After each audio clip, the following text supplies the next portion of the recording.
Bonjour à tous, infiniment heureux de vous retrouver pour partager avec vous le Chitat du jour. Aujourd'hui, nous sommes le Chaf Vav du mois de Sivan, le 26 Sivan, et Tafshin Pei Gimel Shnatakel, l'année du rassemblement. Et nous sommes le Yom Hamishi, le 5e jour de la semaine de la Parashat Shlach, en dehors d'Eretz Israël, puisqu'on le sait, en Eretz Israël, nous lirons ce Shabbat la Parashat Korach. Nous étudions donc le Hamishi de la Parashat Shlach, et aujourd'hui, le Chumash nous parle de ce que les Béné Israël devaient apporter avec les korbanot lorsqu'ils allaient rentrer en Eretz Israël. Hachem leur dit, il y a une partie des mitzvot que vous allez accomplir en Israël uniquement. Et ça va vous réjouir. Pourquoi ? Eh bien parce que ça vous permettra d'imaginer un petit peu ce que vos enfants, quand ils rentreront en Eretz Israël, vont pouvoir accomplir. Imaginez les korbanot, les sacrifices qu'ils vont pouvoir accomplir en venant, par exemple, en Eretz Israël. Une des mitzvot qu'il y avait, c'était d'apporter un korban, mais de ne pas l'apporter juste seul. Il fallait y ajouter, par exemple, de la fleur de farine. On y ajoutait d'ailleurs également du vin. Et dans notre partie quotidienne du Chumash, nous abordons la quantité qu'il fallait amener de fleurs de farine, la quantité d'huile et de vin qu'il fallait apporter avec chaque korban. Tout enfant d'Israël, qui lui, de naissance, faisait partie du peuple juif, il possédait déjà une part dans la terre d'Israël, et qui lui voulait apporter une offrande, par exemple, avec l'intention que ce soit une offrande de feu agréable pour Akadosh Baruch Hu, pour Dieu, eh bien il le fera de cette façon-là. Le converti aussi, s'il souhaitait lui apporter un korban, d'accord, une offrande pour apporter de la satisfaction à Akadosh Baruch Hu, et il voulait que ce soit fait comme une offrande de grain avec une intention d'apporter quelque chose qui allait apporter cette satisfaction, eh bien il devait procéder comme le peuple juif de la même façon. En général, c'était un même décret qui s'appliquait à toute la communauté, ainsi qu'à celui qui était un converti qui résidait parmi les Béné Israël. Allez, à vous de jouer. Essayez de lire le texte et d'essayer de savoir combien de quantités d'huile, de farine et de vin on devait apporter avec chaque korban. Ça, c'est intéressant et n'hésitez pas à nous envoyer vos réponses. Et vous ferez partie du tirage au sort pour recevoir une belle surprise, Bli Neder.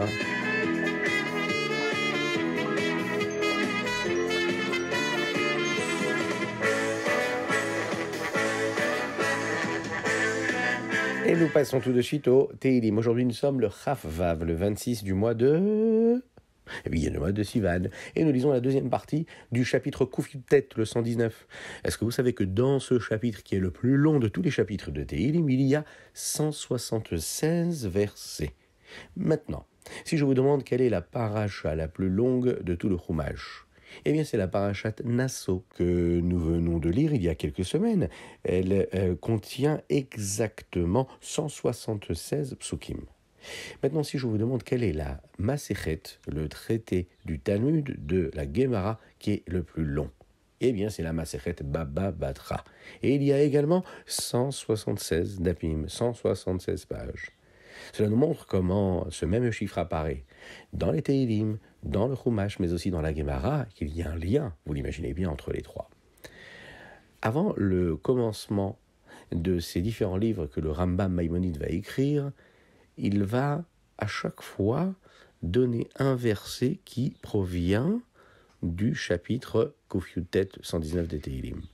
Au début du Sefer Zmanim, qui nous parle du respect du Shabbat, du respect des fêtes, eh bien le Rambam rapporte un des versets que nous lisons dans ce Teilim 119 et que nous lisons aujourd'hui. Nachalti et votecha leolam ki seson libi ema. J'ai en moi toutes les mitzvot comme un héritage. Je les ai reçus comme un héritage pour toujours. Pourquoi ? Qui seson libi ema, parce qu'elles me réjouissent. Le Rabbi de Lubavitch explique que ce verset-là est en lien direct avec le jour du Shabbat et le jour des fêtes.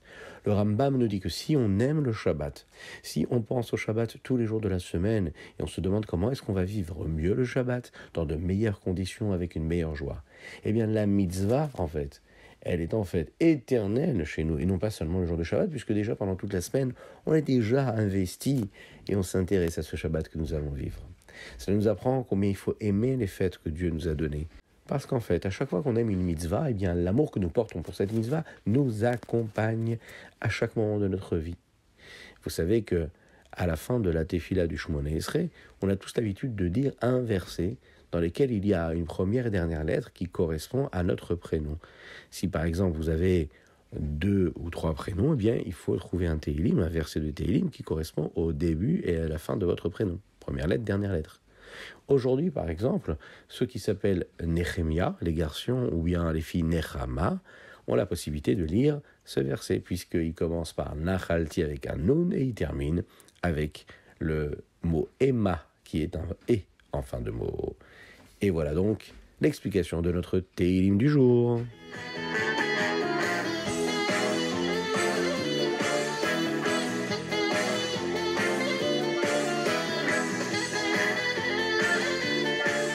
Et nous passons tout de suite au Tanya du jour. Aujourd'hui, nous sommes le Chav Vav du mois de Sivan.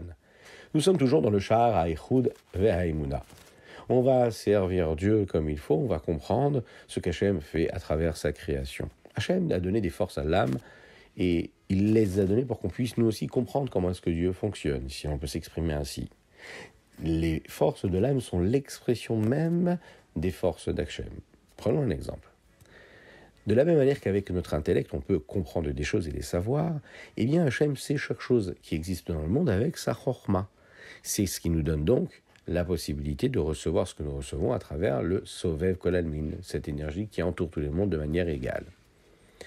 Comme par exemple, une personne est très généreuse et qu'elle partage avec les autres, eh bien c'est l'expression de ce que Dieu est à travers sa capacité à donner dans le chesed, dans la bonté, afin de donner le bien au monde. Quand par exemple on va utiliser, nous, la vertu de la rigueur pour cacher nos émotions aux autres et de ne pas tout de suite leur en parler, de ne pas tout de suite partager avec eux, par exemple, des arrois dans lesquels nous nous trouvons, ou bien ce qu'on aimerait et ce qu'on voudrait et ce qu'on leur reproche à eux, tout simplement pour pas faire du mal, et qu'on essaye de se raisonner. Puis à ce moment-là, on a aussi fait preuve de gvoura. On s'est caché afin que l'autre ne puisse pas prendre conscience de ce que nous ressentions. C'est une forme d'amour que l'on a pour l'autre, et on utilise la gvoura, la rigueur, de manière positive. Dieu utilise la gvoura, par exemple, pour se cacher afin que nous puissions voir le monde, et que le monde puisse exister, parce que si on voyait seulement Dieu, le monde n'existerait pas. On peut par exemple parler toute la journée, on va dire des mots en particulier afin de transmettre un message à d'autres personnes.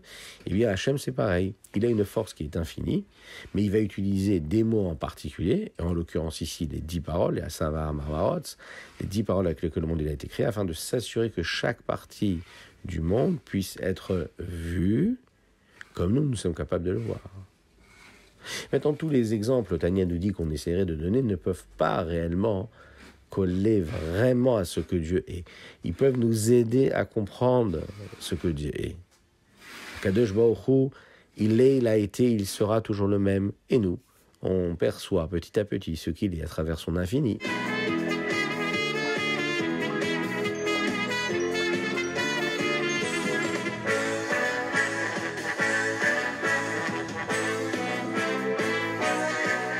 Et nous passons au Hayom Yom. Aujourd'hui, nous sommes le Chav Vav Sivan. Akadosh Baruch Hu a permis à Korach d'avoir la possibilité de faire Teshuvah. Peu importe si c'est difficile de faire, il avait la possibilité de faire Teshuvah. Dans la paracha de Korach, on nous apprend comment est-ce que Korach et ses enfants ils se sont battus contre Moshe Rabbeinu. Et Hachem, donc, les a punis. Et ils ont tous été avalés dans la mer. Korach lui-même a disparu. Mais dans la paracha de Minchas, on nous apprend que les enfants de Korach étaient encore vivants. On aurait pu penser que c'est bien, que c'est positif. Mais d'un autre côté, ça veut dire qu'ils sont vivants, bloqués dans la terre. Et c'était une plus grande bracha, en fait, qu'Akadosh Baruch Hu leur a donnée. Puisqu'ils sont encore vivants, ils ont la possibilité de faire Teshuvah. Parfois, on fait quelque chose de très grave, et cela nous met dans une situation désagréable. Mais il faut savoir que c'est une bracha d'Hachem, c'est une bénédiction d'Hachem, parce que c'est ce qui nous permet de prendre conscience de nos méfaits, de ce que nous avons fait de négatif, et donc de faire Teshuvah. C'est ce que nous sommes capables de faire si chaque personne agit de cette façon-là. Nous vivons Be'ezrat Hashem dans un monde meilleur.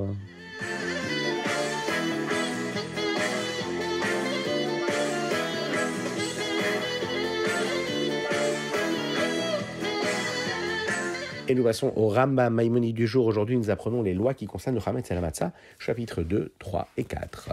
Dans le Rambam, aujourd'hui, nous apprenons ce que c'est les lois de Bdikat Hametz. Oui, c'était il y a quelques mois lorsque l'on a célébré la fête de Pessah. Et il y a une halakha qui est très intéressante dans ces chapitres-là, qui est que si un homme voit une petite souris qui rentre chez lui à la maison avec du chametz, et d'un coup il voit qu'il y a des petites miettes, sur le sol, eh bien, il va devoir faire une vérification de toute sa maison jusqu'à ce qu'il trouve tout le hametz que cette petite souris a rapporté avec elle de l'extérieur.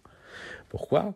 Parce qu'il est obligatoire que du hametz se trouve dans cette maison si cette souris-là en a trouvé. Maintenant, si on voit qu'un enfant rentre dans cette maison sans aucun morceau de gâteau, sans hametz, et on trouve des petites miettes, eh bien, on va se dire que l'enfant a déjà mangé le hametz, puisque en général, les souris, elles, ne laissent jamais de reste. Et puisqu'elles ne laissent jamais de reste ni de miettes, ça peut être les enfants tout simplement qui les ont bougés, puisqu'on est capable de les voir, ces miettes-là. Voilà ce que le Rambam nous dit aujourd'hui.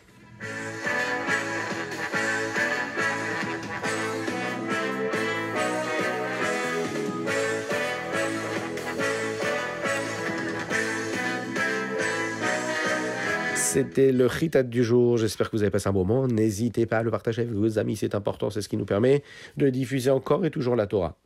N'oubliez pas de mettre une petite pièce dans la tzedaka et par cela Mashiach arrivera. Parfait. N'oubliez pas de faire une belle tefila de mincha si vous ne l'avez pas encore faite, une belle tefila d'arvit. N'oubliez pas de demander à Kadosh Baruch Hu de nous envoyer le Mashiach Tzidkenu très rapidement. La dédicace du jour, elle est pour la réfoua chez les malades, la guérison totale et complète de Avraham Nissim Ben Sultana, ainsi que pour le mérite de tous les enfants juifs qui étudient la Torah tous les jours, qui pratiquent la Torah et qui se comportent avec bienveillance avec leurs proches. Que Dieu vous bénisse et d'ores et déjà, nous pouvons, se souhaiter Shabbat Shalom.